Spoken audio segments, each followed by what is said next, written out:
ప్రభునామమున శుభములు. ప్రియ స్నేహితులారా, బైబిల్లో చిన్ని పుస్తకము ఫిలమోనుకు లేక ఒక అద్భుతమైన చరిత్ర ఈ పుస్తకంలో మనకు కనబడుతుంది. ఒక బానిస పరారైన వాడిగా మొదలై దేవుని సోదరుడిగా మారాడు. ఆ మనిషి పేరు ఒనీసం, అంటే ఉపయోగకరుడు అని అర్థం. ఒనీసం ఫిలమోను అనే ధనవంతుడి ఇంటి బానిస. కానీ ఒకరోజు అతడు తన యాజమానుని విడిచి పారిపోయాడు. తన జీవితం నుండి పారిపోయాడు, కానీ దేవుని ప్రణాళిక నుండి కాదు.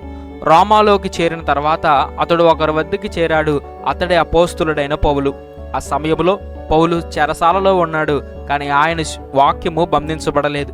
అక్కడ పౌలు ఒనీసముకు యేసుక్రీస్తును పరిచయం చేశాడు. ఆ బానిస మనిషి దేవుని సంతానమయ్యాడు. ఒనీసం యేసుని స్వీకరించిన తర్వాత అతని జీవితం అంతా మారిపోయింది. పౌలు ఇలా వ్రాశాడు: ఇంతకు ముందు నీకు పనికిరాని వాడయున్నాడు, గాని ఇప్పుడు నీకును నాకు పనికి వచ్చేవాడాయను.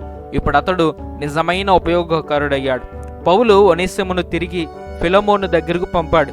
కానీ ఈసారి బానిసగా కాదు, ప్రియమైన సోదరుడిగా.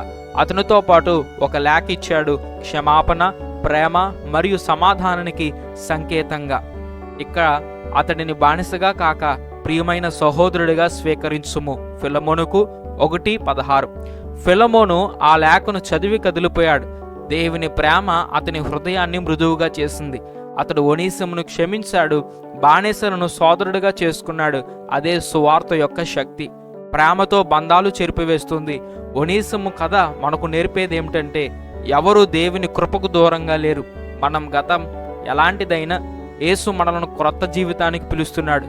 బహుశా నువ్వు కూడా ఏదో పరిస్థితి నుండి పారిపోతున్నావు, కానీ యేసు నిన్ను తిరిగి పిలుస్తున్నాడు, బానిసగా కాదు, ప్రేమించే కుమారుడిగా.